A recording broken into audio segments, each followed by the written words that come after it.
Guys, like I promise that I don't try to stream. Like I don't schedule streams on the days where I just am extra active on Twitter. I promise it just happens that way. It's a hump day situation. Yeah, that's It's a hump day true. situation. I'm sitting at work over lunch and I just see something egregiously stupid and I'm just like, okay. There's so much of it Yeah. too. Shout It's out like shout out to Justice always. though, because I think the initial post that we were talking under, I think his point probably got lost in translation a little bit. I think he made a bet. I think he made a much better point later on when he just Well, relate. I think he also said he was being a bit like exaggerative. I guess I don't know Yeah, the yeah, word he yeah, used. He said like I'm not being like coldly true. You know what I mean? yeah, yeah. And Like I he's fully not like respect being that. coldly analytical about the situation. Yeah. Yeah, I mean like I responded like, uh, can you name a metagame that isn't just purple decks, steel decks, and blue red? It's like no, doesn't exist because Oh like shit. the decks that aren't purple, steel, or blue red are usually like none. You're covering like all but blue green and blue yellow. Like there Yeah, really yeah, aren't that many decks left over after that. yeah. So um, I do think this conversation can lead to like a discussion that people have been kind of like skirting around that I think is actually kind of interesting, but has been just pushed to the back of the room because Mahairum ban, and that is like the the differences between Amethyst decks, the the ink identity thing that they really hammered home with the Fortisphere band, and what card advantage means to decks and TCGs, right? Because I think you and I are pretty similar in the way that like card advantage is probably just the most important thing that we're thinking about throughout a card game. And when we see cards that say draw cards, or when we see cards that say discard cards, we see like little Scrooge money bank cards, money bank signs in our eyes, and we just go ooh woo. yeah, I guess what I would say is like there are things Orkana decks have to do, and the way the game is designed is there are two colors that do those things, and then you decide what are the cards that are so powerful you want to combine them with those things. Is kind of how I see it. Yeah, and I think Like like in a vacuum, which everyone loves to argue, um, that isn't necessarily a fantastic way to design a game, in my opinion. But obviously, that's the way that they've chosen to design this game, and we don't really have the I credibility to just say they shouldn't do that. it's less bad if you make it so that you can build decks that are like three color, I think. Yeah, Like if you had like let's say your ink had to match the color of the card you're playing. So like let's say you're playing a Diablo, one of the cards in your inkwell has to be green. how would that Let's work with imagine like the Diablo shift? Would you have to discard a green card? no, you would just not Diablo like shift doesn't. Yeah, yeah, Uh, Zero would have nothing to do with that. I guess Zero would ignore color. yeah, Would probably be the way you do that. Anyway, um, so you could make a game like that, and there are games like that. I believe Final Fantasy is something like that. yeah. But I guess what I'll say is the primary goal of the game is to be fun, and there are a variety of ways to do things that you have to do in Lorcana to be competitive, and those things are different enough that the game is fun. I think that there's opportunities to explore the depth in each color, while also doing the job you have to do as part of like playing the game competitively. For sure. Um, And can I like lay out my yeah, yeah, vision? do it. So what you have to do when you play a game of Lorcana is you have to be able to handle the board because cards in Lorcana can't be challenged until they're exerted. Every card uh, can get lore without unless it's like interacted with in some way that a card lets you interact with it, right? So like you need cards that are interactive, where your opponent will just be able to play cards, turn them sideways, play cards, turn them sideways. It doesn't matter if you kill them after because they'll always get the two lore out of it, whatever. Like Basic example of being like storm and be prepared. if your deck was like 30 Maleficents, the 3-drop Maleficent, and like 30 Lilos, like every deck has to be able to kind of interact with that. Does Yep. that make sense? Yes. So like because of that, that means and because of the way Lorcana is designed, there's a limitation on how many colors can have certain effects. And the way the game is just played out is the most efficient interaction for exerted characters is in purple, and the most efficient interaction for unexerted characters is in steel. And then tertiary or secondary for readied character interaction is red. Yep. And so to play Lorcana, you have to have a way to handle characters on the board efficiently that are already exerted, or you have to have a way to handle them before they become exerted. That's inefficient or efficient in the case of a lot of the Or steel cards. technically, you have to win before it matters. Kind of. Sure, but they're really because of how unfun because of the way Lorcana works, where everything always gets to quest. There's a huge danger that you just make the game just about playing cards out. Like imagine your opponent's deck instead of having 20 Lilos was like 20 daisies, right? Yeah. Like there would be problems if the entire game was about Daisy, right? Like every deck had to deal with Daisy before it exerted. Yep.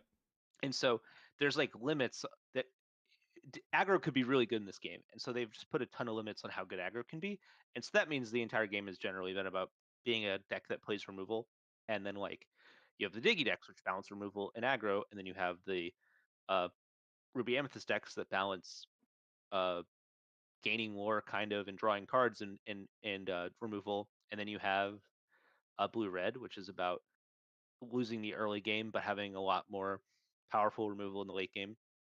Anyway, so the core thing I'm trying to say is every deck has to basically be purple, be steel, or do something very, very, very powerful with red. Yep. That's how the game works. And so um, if you don't like that, you probably don't like Lorcana. That's what I would say. Yeah, and I think for the most part, at least in Lorcana's history, the top decks have been some combination of one of those colors at the very least. Um, I I think think the only time that hasn't been true is when Green Yellow won that yeah, DLC. green It's the when green only yellow time. won Toronto, right? Yeah, it's the only time, and even then that was like a one-off thing, right? Like otherwise, That was pre Pete as well, right? yeah. Yeah, pre Pete. Can aggro get on base again? Daisy gets on base. Yeah, Daisy gets on base. Yeah, so I guess when we say that, like what I'm trying to get to is that when you're building a deck in Arcana, you have to start out with, do I want to be actually probably start out with like, what am I trying to do? And let's say you're a Diablo deck, right? You're like, this Diablo card, really powerful. I want to do Diablo stuff. Now you ask, do I want to be good at playing to the board, or do I want to be good at killing things before they exert? And so the green steel decks, part of the appeal of green steel decks is you can Let the Storm Rage on in your opponent's Diablo. Then they can't challenge your Diablo. Really powerful. The appeal of the green purple decks is the decks that play Daisy, you're much better against because you have 4/3s in your deck with Rush, and so you're really good at playing to the board once things are exerted. You can't strength the Daisy very well, so being able to fox a Daisy is pretty good. And so every deck in Lorcana sort of does this.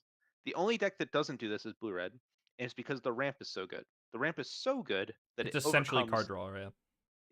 No, I don't think that's true. I think Hiram was card draw. Yeah. The real thing is just that playing the game, getting cards like being ahead of your opponent on like if you're playing 6 cost cards, your opponent's playing 4 cost cards. Yeah. Even if you have less cards in hand, your individual cards are more impactful, and you're not actually like going down in cards in hand because your sales are card neutral, and so you're just putting those cards in the inkwell instead of in your hand. But it's not card draw. It's just your cards are better, their cards are worse, so you win because your cards are better. Do you think all is But found if is card draw? yeah, it is. Yeah. But that's not what's powerful about blue red. Yeah. The powerful thing is that you play a Maui on turn 4. The powerful part is that you play a Be Prepared on turn 5. The powerful part is you play a Sisu on turn 6 or turn 4 even, I Yeah. think. Something like that. Yeah. So Turn three should depend. Yeah. you sail Sisu. You get to four. No, turn four. Turn four. Turn five. Because turn three you're at 4 ink. Turn four you're at 5 ink. Cool. And you shift for 6. Yeah. Anyway, not that important. Sure. But yeah, so turn 5 Sisu, right? Like that's super powerful. Uh That's you. It's like Diablo, right? Diablo is really powerful. It's a thing that's good. You decide you want to play green cards with it, right? Like I mentioned, red is sort of like blue, purple and steel in that they do something about playing the you've got brawl, you've got Sisu, you've got be prepared, you've got those cards are really good. They're not as good as the purple cards, and so uh you have to mix it with something that makes up for that, right? And so the reason that the purple red deck has been so good so often is you're getting two out of the three, or really you're getting like 1.5 out of the 2.5, and that's pretty good. It's also why purple steel is really good. It's because you're getting two out of the 2.5 roughly, um, of the like powerful cards. Mm-hmm. And then what you sacrifice when you play a deck like purple steel, unless you think Genie is as good as like Diablo, is that you're losing like power because the steel cards aren't actually that good and the purple cards aren't actually that good except for like Genie and Rabbit and maybe Library. Uh, but you get to do the thing that Lorcana cares about really well, where let's say you built uh, a green red deck, right? You could play green red deck. I've played green red quite a bit actually. It does feel like you're playing a half of two and a half, if that makes sense. Like you do, you are actually doing a lot of things you need to be doing. It just turns out those things aren't as good as like being green steel or being purple red or Yeah. being, you know what I mean? Yes. Yeah. So Now, yeah, like, what would draw people to play purple yellow or purple blue as compared to those other decks that have that other 1.5 thing? yeah, yeah. I would say the power level, right? So Rapunzel, right? Let's purple yellow. We have a friend Chris who plays that a lot. Purple yellow. You take the purple cards; they're really good. You take one of the best cards in a color, Rapunzel. Does Rapunzel synergize with the purple cards? The answer is yes. It synergizes with Elsa. Synergizes with Snake and Fox because you get to bounce it back and replay it. There's some interesting other stuff going on. Genie wears damage really well. The Fox and Crab and all those are very good on Rapunzel's tower, just because of the way Lorcana works. Having more health is kind of like drawing cards. So Have good targets with um, Daisy and Nala as well. yes, Daisy is the best challenger in Lorcana. So uh, like the best thing at wearing a crab is Daisy by a lot. There's actually like nothing even close to as good. Diablo's probably So pretty close, right? The one drop. no, I think it's like Mm. I actually don't even think that's close. Yeah, I don't even think it's close. Ooh. I do think Diablo's very, very good. I Yeah. just don't think it's like once you're in a Daisy deck, that means you're also in a Rapunzel deck, and so it's just like hard to not Yeah. like, Yeah. you know. I I mean, I played Amber Blue, Amber Sapphire last night. Um, Notably doesn't have any of the things you care about. Uh, but It just has like like Daisy it challenging, has one or two interactions of removal. That's it. yes, yeah. Um, yeah, like when you play the mini, when you're like, what do you play this deck? You're like mini, World's Greatest Criminal Mind, or Rapunzel. It's like those are the purple cards and the red cards that are that Yeah. they feel like purple and red cards because they kind of are. They just care about a thing that the other decks don't care about. Like purple cares about moving damage. Amber's like healing and does Yeah. kind of like the healing, except instead of killing something, you just draw three cards, which is like better contextually sometimes. And then instead of being brawl, it's like reverse brawl. And so yeah, So yeah, I think like we said before, like purple steel having that two major condition, that's like probably the reason why it's been one of the most played ink pairs behind the scenes of like red purple in the entire game ever since set 2 specifically. It's been fairly similar in deck build. It's had the bounce package and it's had direct damage and it's had some sort of just good steel cards. In set 2 it was playing Blue Fairy with Tinkerbell and Beast. In set 3 it was playing Zeus. Sorry, Zeus was set 4. um and then eventually got Pete. And then last set, it was in a really unique situation where having Pete plus Zeus plus Genie was a very good answer to the DKP deck. So that at least in the last month or so of set 6, it really came on in popularity, and that was one. And like we saw Zach Bivens essentially take that bones of a deck to a top in and a Nats, and it is Ticket to Worlds. So stuff like that, where you're able. I think your playstyle and your desire in whatever deck or whatever format you want to play in is going to essentially get your pair with either purple, red, or steel, sometimes blue. And if you want to get that card advantage, purple is almost always going to be your first choice. And if you want to remove cards based off of them not being exerted, then purple steel is just perfect. It is simply just a perfect matchup. Well, it's like you gotta think about it this way, right? It's the best deck at challenging, and it's the best deck at dealing with things before they do what they're supposed to do, usually. So like Sisu, it does what it does no matter what, right? Yep. But like uh Tamatoa kills Tamatoa really well. I don't need to keep going on. There's more examples, but um that's just like the power of steel. I guess what I want to say is like I don't think purple steel was that good until maybe the last like 2 or 3 sets. I kind of want to talk about why. Mm-hmm. I think the biggest thing is dock.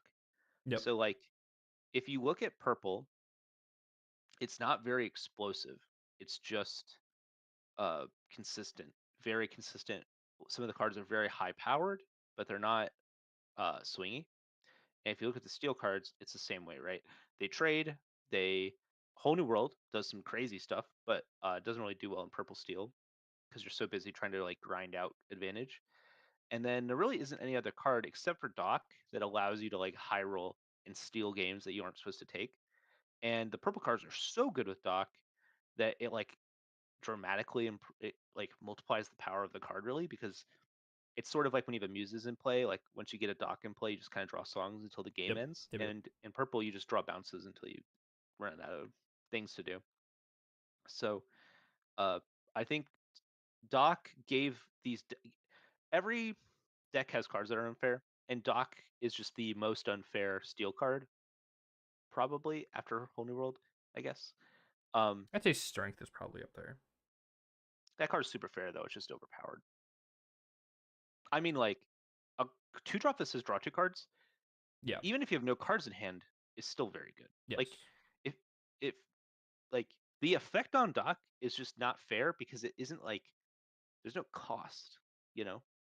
Like even when you have 2 cards, you just Like discard them for the draw. cost is just simply You're still mitigated. up a card. The cost is just simply mitigated by playing out your turns before that. Yeah, I mean, and it's a 1/3. It's like It's relevant. that's a Yeah. great stat line. Yeah. Fantastic. Doesn't die to Grab Your Swords. Doesn't die to Tinkerbell. Doesn't die to a Storm. Yeah, like it doesn't Highly die it killer. doesn't die to the 2 damages, and then lives to be bounced next turn. Yeah. So I think that's important to note. Uh, why was I have so much to rant about this. I hope it's okay. Yeah, talk as much as you want, Yeah. man. Why was red purple good in set 2? It had cards that contextually were so much better than everything else that they kind of felt unfair. Minnie Mouse, right? There was no Brawl at the time, and there was no Medusa. And so Minnie Mouse, when it stuck to the board, the only way to get rid of it was to exert it or play a card like Strength, right? And so, I mean, and there were steel decks at the time that played Strength Yeah. on cards like Minnie Mouse, don't get me wrong. But they have to exert to sing, and then the purple deck's the best thing at hitting exerted characters. So you just created really awkward situations for them where all your stuff was big enough to dodge let the storm rage on, and then you punish them for singing with their 3 drops or their Cinderellas better than anyone possibly could. And then your top end is be prepared and Tremaine and all these cards that are kind of overstat and deal with the board really well. So um, why is red purple not as good anymore? I think it's because those cards are less contextually powerful. But in the context of Lorcana, they're always going to be good enough because they're doing things that Lorcana's about, which is like playing to the board, gaining lore, dealing with things that are exerted, and then if you run into a situation where those things don't work, your red cards just wipe the board clear. So yeah, that's why red purple's good. And that's why it'll always be good. Yeah, it's so hard for that deck to be bad. Things have to be really going wrong in Lorcana, from a like balance and design I mean, perspective. I also think like every for time red purple has been bad, quote unquote, It has gone into the tank for a week, and it's come out with a new semi innovation in terms of like 2 weeks ago, people thought it was one Or of, or cards are banned. or cards are banned. Yeah, Yeah, that's what I would say. like So what? the week Hiram was banned, people thought that red purple was like middling, and then people started playing Shadowfinder, and people started Yeah, realizing that Shadowfinder gives evasive rush, and then people started realizing like, hey, Maui Shark has evasive, can have rush in this deck that has actions that draw cards. So if I can draw cards and gain lore, I was already playing Fox. Sorry, I was already playing Rabbit. I was already playing Goat. Starting to play. I was already playing sometimes even White Rose. Why not play cards that just do all of that? So now it's reasonably viable again. yeah. What's so we talked about purple red. We talked about purple steels. Orpal. Oh, Blurple. Yeah, I mean Blurple's just doing the purple thing but faster, and I think that makes sense, right? It's for the same reason the blue red is good, because Yeah. there are powerful red cards. They're very good. They cost a lot. You play them early, they're much better. You It's play just cards simply that are like, good on curve. You play them earlier, they're yeah, better. yeah. You Like know? it's just simply like purple has a lot of cards that in sequence on curve really push other purple decks down pretty hard. So Genie curve into Elsa, curve into Bell is going, like if you're going first into a purple winner match, at least last set was always really good. So Blurple just being able to do that first, as well as still just play a 1-on-1 and a 1-on-2, just never really forced. No, like it was good. It was good, and on top of that, you were able to play bigger bodies like the Elsa, that like the A-drop Elsa that we weren't able to play, where you can just drop that card and gain 6 lore. You can play the Hades, which is still, in my opinion, one of the best forms of removal in the game. Just being able to send stuff to the Inkwell. So all the loops that we were talking about with Doc, all the um, like just everything that you can abuse multiple times, just being able to say no to that is very strong. Yeah. So we talked about green steel, purple red, steel red. I guess we didn't talk about why steel red isn't good. Um, Basically, the red cards the problem with the red cards is they have to be supported with card advantage, which is predominantly purple. Um, the purple cards are very good at playing the board, but they're also good at drawing cards, which is important to just being able to continually commit to the board over and over again. Steel, they're really only card that does that is Hidden World or Dock, and they're both under different pressure. Basically, one wants you to dump your hand, the other one wants you to dump your hand, but one of them wants you to be like a songs deck, and the other wants you to be a kind of low to the ground deck. Uh, the steel red cards, their problem is they are too good at the only thing steel red is good at is playing to the board and committing to the board. It doesn't have a good way to punish the opponent um after it's committed to the board too much, if that makes sense. So like Mm. you have be prepared, but what if you overcommit, right? So like in purple steel or purple red, you have library, right? So like if you put all your stuff on a library and then be prepared, you're doing great. Or your stuff Um, just drew cards anyway. Yeah, or drew cards. Yeah, that's also true, right? If your stuff all draws cards, then you be prepared. You don't really care because like your genie drew you a card before you be prepared. Yeah. Like happens a lot. When you're playing decks that be prepared, you have like a bunch of genies in your hand. You're just like, play the genie, play the thing I actually want to play, pass. They be prepared. You're like, cool. Play the genie, play the thing I actually want to play, Yeah, pass. yeah. And just like try to draw your way out of the problem. So yeah, red steel doesn't really have cards like that. The only card it does have like that is Doc and Maui, and Maui is so good at commanding the board that it actually does make the deck somewhat viable. And I do think it's better than people. It's better than its representation. I think most people understand how good the cards are. They just don't. They know the limits the deck has and don't want to uh, suffer the consequences of playing a matchup that doesn't Yeah. play to the board. So I think I think it's a little bit of what we're seeing in some of the discard decks, where it is the third best Shark Maui deck. right? But that doesn't mean it's like fantastic. Like Shark Maui itself is a fantastic card. Hole in the World is also a fantastic card.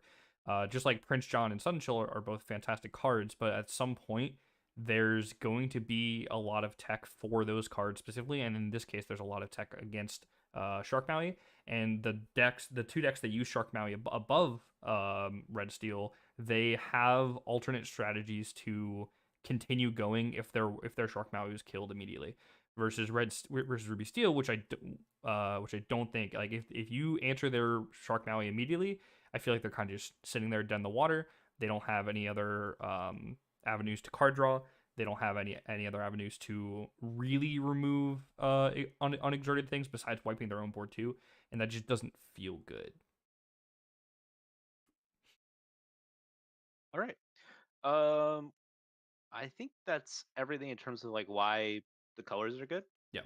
One thing we wanted to talk about was like counterplay and like why these decks feel totally different. Mm-hmm.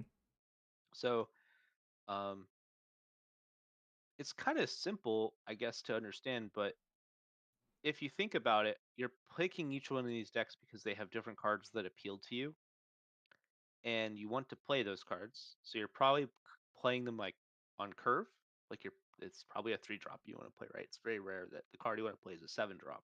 That's like the card you're building your entire deck around. Like the blue red deck, the most expensive card that I would put in that category in the entire game is Maui, and Yep. it's 6, right? Yeah. So and the card you're actually kind of playing around is Sail, right? And maybe how far will go. So really, it's like the 2 and 4 drops there. Those cards are really building your deck around, and that means that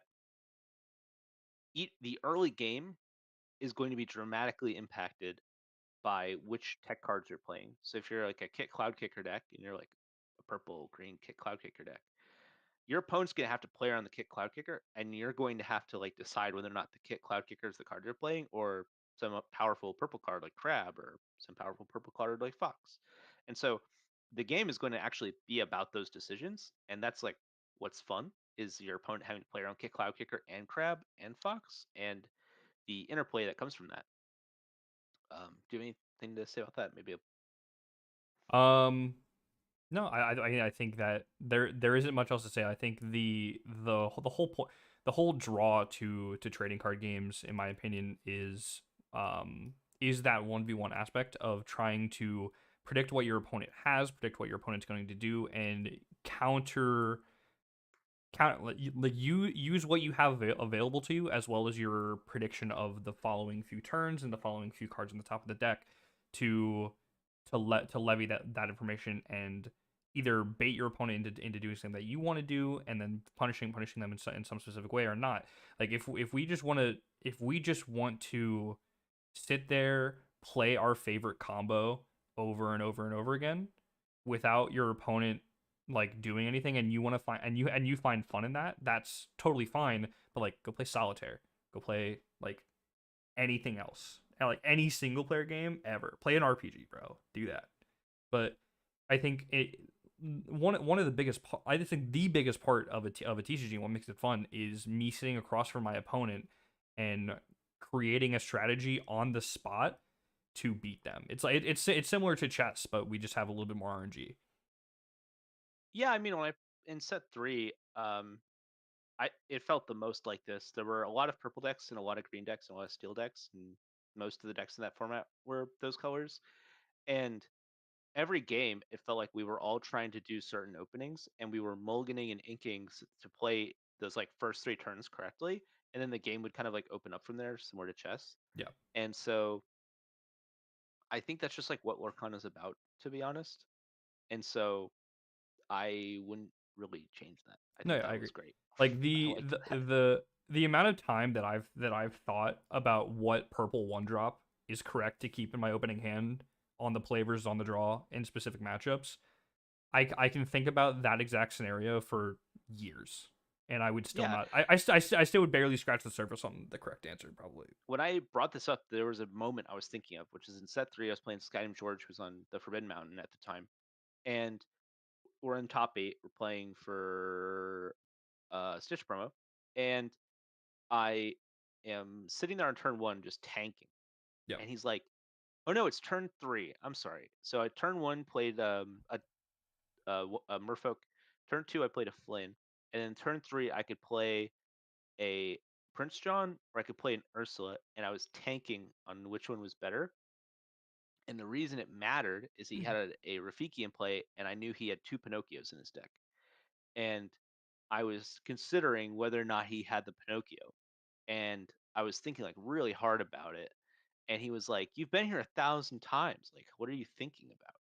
And I was like, I mean, I've been in this situation maybe 10 times where like I exactly had Merfolk Flynn and Prince John and Merfolk and Prince John and Ursula, and I had an Inkable that I wanted to keep.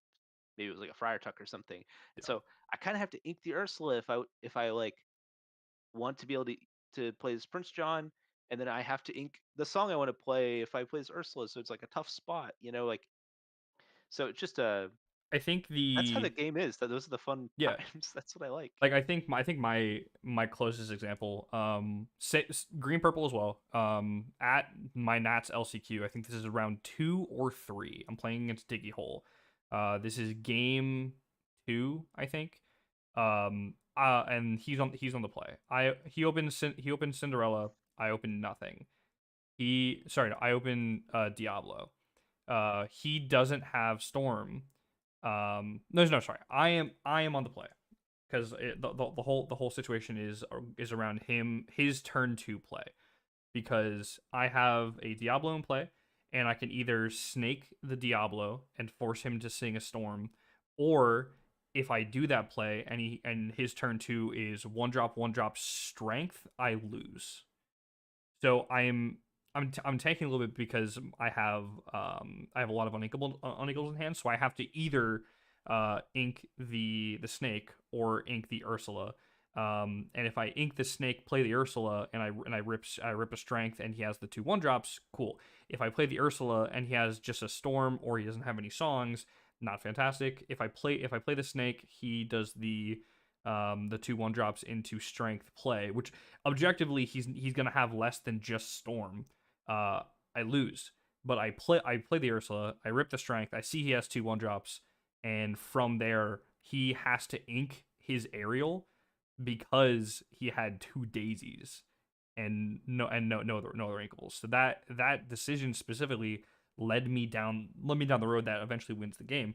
And it was objectively just the decision that statistics should say that it doesn't work, but in that moment I know that I'm up a game. I can take a slight risk on the percentages, and and if I don't do this and he has this play, I lose the game immediately, and then we go to game 3, and everyone knows that green purple is not super like favored into Steel Song. So like just stuff like that, like early game interactions, like turns 1 through 3, like whenever your game has those kinds of interactions where you are tanking for multiple minutes, I think that's good. Like I don't think it's super common in new games to have non-linear early game. Yeah, I think the only time it's bad is if it is obvious that it's hard. Yeah. If it's like Workana where it's not very clear that the decision is difficult, then it's like perfect. That's the best outcome, and that's how Workana is. Yeah, that's great. I love it. You want people to be able to make decisions without thinking if they want to, and let people make very hard decisions if they want to. Yeah, and I think that like there were parts of the conversations today where a lot of people equate like the the difficulty of decks, and I think like multiple decks in Lorcana will have those curves that are just like that are no brain curves, and will be easy regardless. I want to play the decks that those curves are not what determines the outcome of the game. I want to play those decks that have other routes to win the game besides those curves. So like people say, Franz, you play green steel. What do you mean? You're shifting bird or two, you're dying. I'm like, no, I don't always keep bird in hand depending on the matchup. Well, also, like, do you shift burn on 2, or Do do I you shift shift bird burn on on 2? Do 3, I shift bird on 3 and then play an Ursula, force you to make a decision? Like that or has, repeat? or a Pete just to protect the Diablo. Like that has actively just saved me multiple times. Or you want to sing a Sun Chill? Yeah. You want to have a Prince John in play? I mean, there's a ton of reasons not to shift on 2. Oh man, especially if you're on the draw. yeah, On the draw, it's like I miss game Bucky. changer. I miss Bucky Shift Diablo Sing Sudden Chill, man. That was a Man time. after my own heart. The Those were the golden days. golden days of Dallas, Yeah, Texas dude. last year. I mean, when you shifted a Diablo 1-3 and then played it like played a PJ, shift Diablo, sing Sunchill, it's like, what are we doing here? Yeah. Like, what are we? What am I doing? Fantastic. It was awesome. Oh, it was a good time. Good time Yeah, for me. I made so much money. We made pretty good money off of that Bucky. Wait, hold up. Oh, I still have it. The Bucky for the trying times that you gave me. I Wait, can't see it. I forgot. Hold up. Yeah, Wait, it'll be on the delay. yeah, I yeah. got the screen up, so I'll see It it. is the Bucky's sticker that you gave me in Dallas Oh after I hell lost yeah! to Sailor. Someone else gave that to me, and I was like, "You're having a tough one. We'll pass this along." Here you go, buddy. That's so funny. Yeah. Yeah, I guess like I'm gonna talk about Blue Steel for a second because there's a lot of Blue Steel uh, Blue Steel differentials or ways. players. Um, if you think about it, we didn't talk about blue a lot. No. There's not a lot of reasons to play blue. It's just acceleration. That's Yep. really all you're getting. There's some really powerful ward characters, really, really powerful in There's blue. also a lot of Um, like not plussing but digging.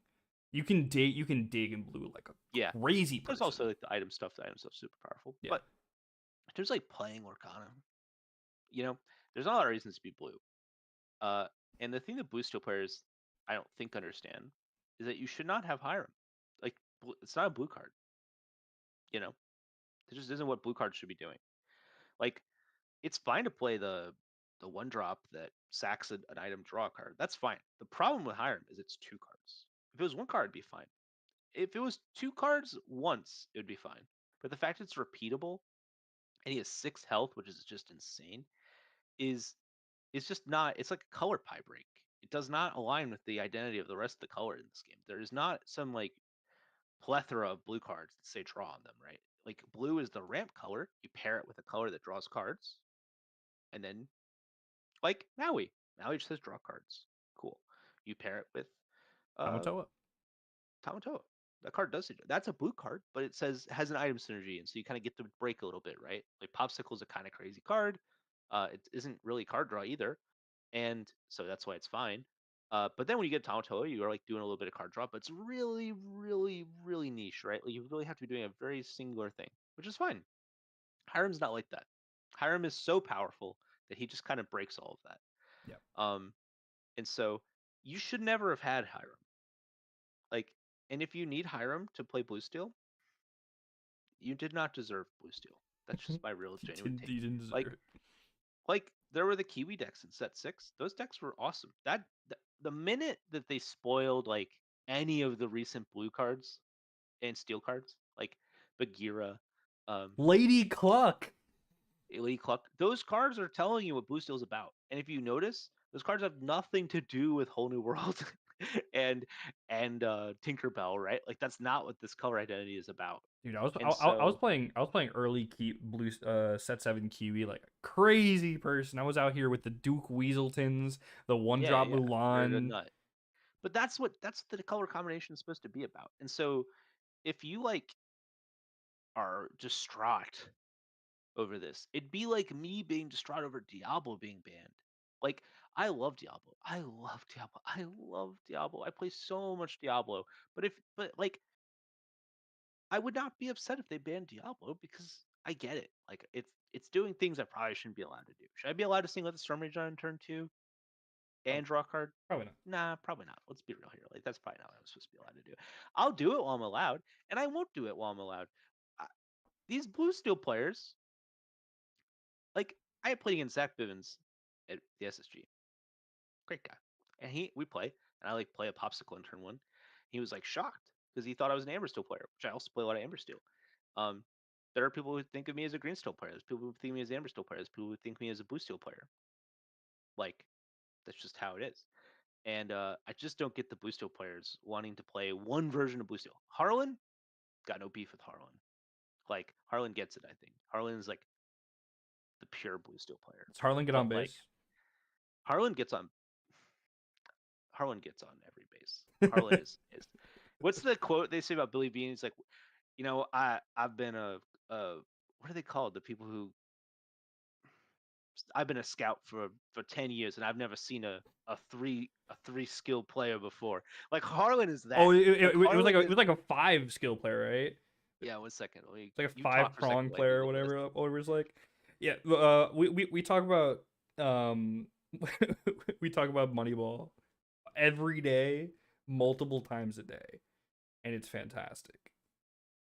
We also love making random sports analogies. Like Blue Steel players, you are now Cowboys fans. This is determined. It's even the same All right, colors. It's crazy. I've got it.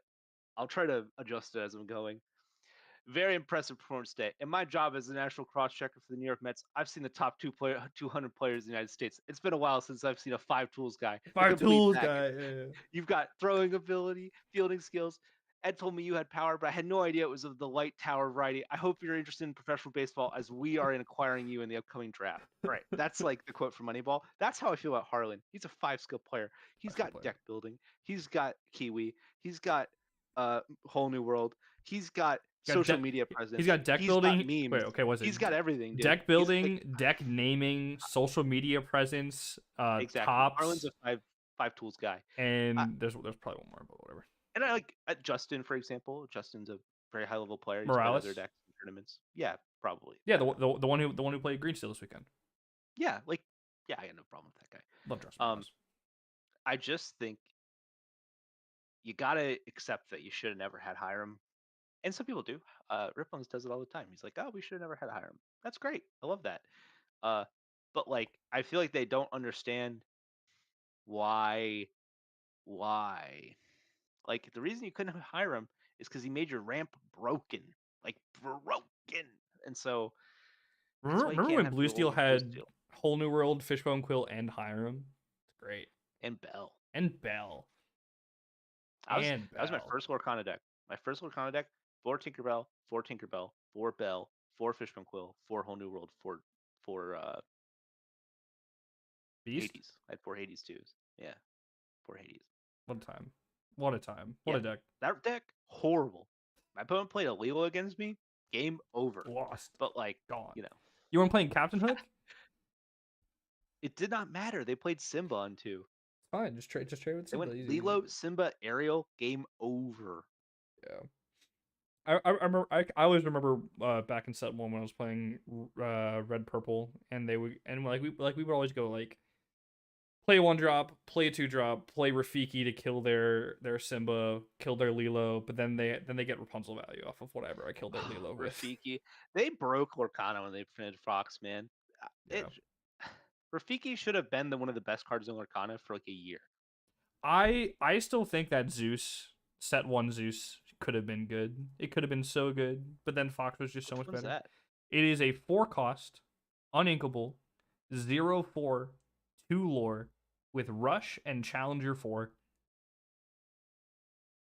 I mean, that card should just be like, how much does it cost? 4? Yeah.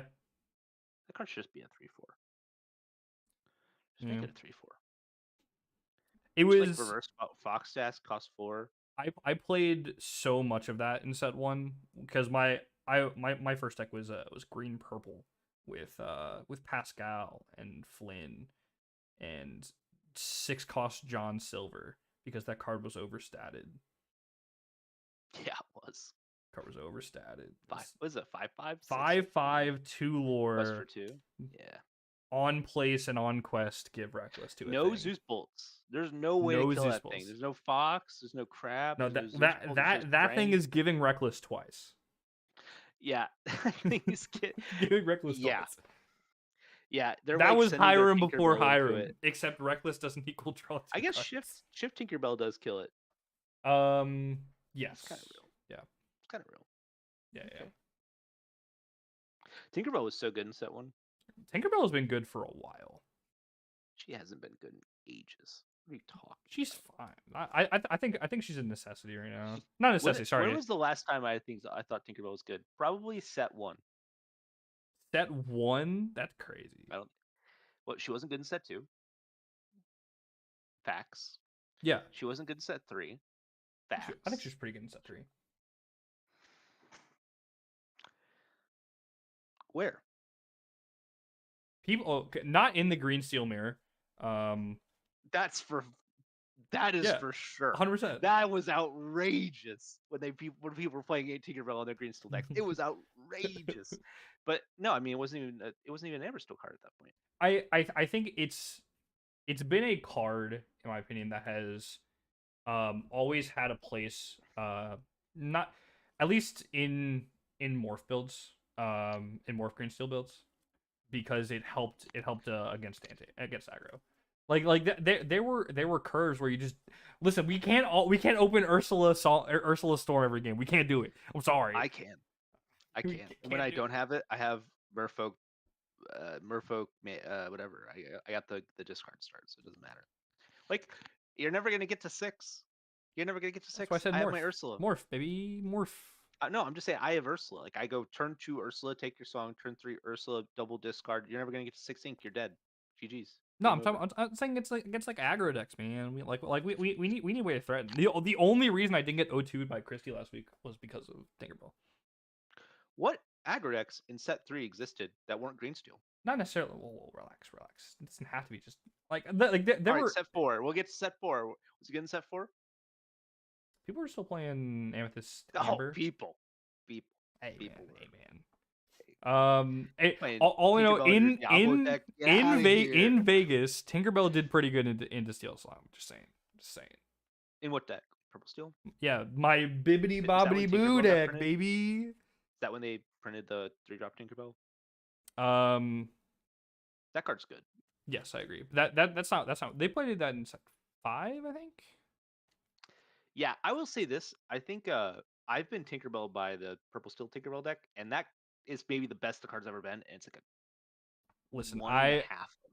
in my winning in for Vegas, I shifted Tink and sung Bibbity on Tink on itself, and I cleared a Diablo and 2 Prince Johns. Saying, and it won me the game, and I got to top Vegas because of it. Bullshit. It's not. I'm Anyway, serious. I'm serious. I believe the story happened. You could have just played Grab Your Swords, Why would which you is an play Grab infinitely Your worse Sword? card. That's so It's a way uninkable. worse card. So, bippity boppity boo. What do you mean? You're playing. What's a 3 guy song? I Where's my I bippities? Where are my I boppities? I also earlier, well, it was actually right before you came up to me in Vegas when I was getting deck checked. No, it was right after the deck check. I was playing against red purple, and he played um let's go. He played a castle and a castle after a B prep, and then I went play Simba, sing Bibbity. Sorry, play Simba, play Bibbity, kill both castles, and he just lost. Oh, it was so funny. You're such a Vegas was you're such a such a special fan of time. that card. It's Yeah, I special played time. Special time. I did really well on Friday at that event, and then it was my worst DLC performance the Decided to next play day. red blue. Look at that guy. My opponent offered a draw, and I was like, I think I can play for first place, and then I got 2-0'd in the last round of I was playing for first place in the last round of the Friday event, and then Yeah. lost, double lost, and it was crazy because Chris was watching me, and Chris is obviously really good at playing red blue, and he's like, I don't think you made any mistakes, you just lost. I was like, oh. We love And then I it. never played red blue that well ever again, never again, never. So Yeah. yeah, good times. I miss All right, Bibbity. I always love playing Bibbity. I'm uh I'm vibing to head off. Are you good with that? Yep. Yeah, we're good. We're good. Awesome. Blue Steel players are Cowboys fans, confirmed. That's Um, true, and so is Riplungs. So yeah. So brutal. 100% happens. Um, Mortal enemies for life. Green Steel are not Eagles fans because I'm not an Eagles fan. Uh, Born and raised in Pennsylvania, not an Eagles fan. Never will be an Eagles fan. I think you're just lying to yourself, and I No. think if you saw a therapist, your opinion would change. Nah. The Eagles knocked me out of the NFC Championship in 2017. 2017. I'll never forgive them. Never. That's cringe, and you It should be better. it was. I mean, yeah. I wish the Vikings could be better. I wish. That's such a weird name to have picked. The Vikings. Yeah, it's just odd. Oh, they got referenced in the Pokemon anime dub. I I will say Oh no, they're not. They're the team that's named after a conspiracy theory. What? So the Vikings are named after a conspiracy theory that the Vikings invaded North America, Oh, like yeah, yeah, yeah. made it all the way to Minnesota. Is that what it is? Yeah, made it all Yes. the way to Minnesota. Like it's a it's a brazen conspiracy theory, like not based in reality at all. But in like the 50s, like people believed it enough to name their football team after it. Now we're better, but Hey, yeah, it gives me some. It's some good colors. I like their jerseys a lot. They're very nice. you know, And I like Justin Jefferson. That's my man you're a right there. conspiracy theorist. It's okay, I understand. I guess so. That's fine. Some conspiracies are My fine. conspiracy, believing in the Vikings. Believing in the Vikings. All right, gamers. Thank you for stopping by. We'll see you in like 2 weeks again when I make someone else mad on Twitter. I will have no news or great news by then. Let's Though that'll be the situation. go. Hopefully.